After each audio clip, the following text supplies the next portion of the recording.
আমার ছোট্ট মহিন মায়ের কোলে আজ প্রথমবারের মতো হাসলো। এই ছোট্ট হাসিতে লুকিয়ে আছে মায়ের সকল স্বপ্ন, বাবার সকল আশা। এই মুহূর্তটি যেন সময় চিরস্থায়ী এক মধুরতা। হ্যালো এভরিওয়ান, আসসালামু আলাইকুম। Welcome to my another blog. আল্লাহ তাআলার অশেষ রহমতে আমি দ্বিতীয়বারের মতো মা হলাম। সবাই আমার বাবুটার জন্য দোয়া করবেন। জাপানে বেবি হলে ছোট বাচ্চা থাকলেও তাকে তার মায়ের সাথে থাকতে দেয়া হয় না। তাই আমার ছোট্ট মেয়ে নমি তার বাবার সাথে। সে প্রথমবারের মতো তার ভাইকে ভিডিও কলে দেখছে। সে তো খুব খুশি, কখন ভাইকে দেখবে, কখন কোলে নেবে। আমরা যারা জীবনের তাগিদে দেশের বাইরে থাকি তারা পরিবারকে এই সময় সবচেয়ে বেশি মিস করি।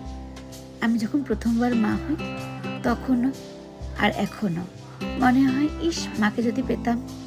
আসলে যারা এই সময় নিজের মাকে না পায় তারা সবচেয়ে অভাগা।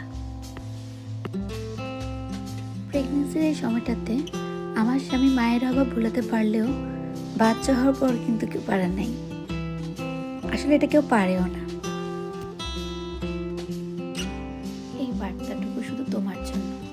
একদিন তুমি বড় হলে হয়তো এই ভিডিওটা দেখবা, তার জন্য।